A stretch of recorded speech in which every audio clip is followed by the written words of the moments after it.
Welcome to Zwida Media. If you're new to this channel, please subscribe. Don't forget to like, comment, and share. Here's a new video for today. Enjoy.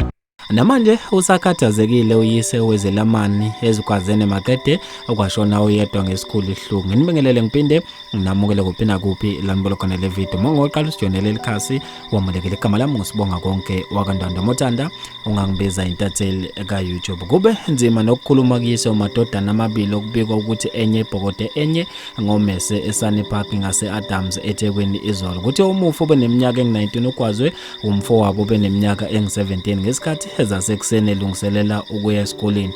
Ngokuzwa kwephephandaba isolezo kubeka ukuthi lezelemani zibe nengxabano okube yiyona eholele ekutheni omncane akwaze lo omdala. Uyise wezelamani uveze ukuthi ukhathazeke kakhulu wabesecela ukungaphawuli ngalolu daba. Uthe akukho ngakusho njengoba lolu daba selusemaphoyiseni. Konke njengamanje kusemaphoyiseni ngicela nexhumane nawo. Kuchaza uyise ebikela iphephandaba ukuthi wakwenziwe yonke imizamo yokuhlenga umufa phuthunyiswa nasemtholampilo seduze kodwa akwanhlangazimuka nomoya wagcina edlulile emhlabeni. Amaphoyisa akulesifundazwe asiqinisekisile isigameko. Okhulumela amaphoyisa KwaZulu-Natal uColonel Nqobile Gwala uthe umsolwa owaziwayo ngempela uyathinteka kulesigameko. Amaphoyisa akwaMakhutha aphenya icala lokugwaza kubulawa Owesilisa oneminyaka engu19 umsolwa oneminyaka engu17 owaziwayo eSunnyside Park. Umsolwa uboshiwe wabuye wadedelwa ngaphansi kweso labazali. Uzovela enkantolo yeManti eMbumbulu ngomhla ka15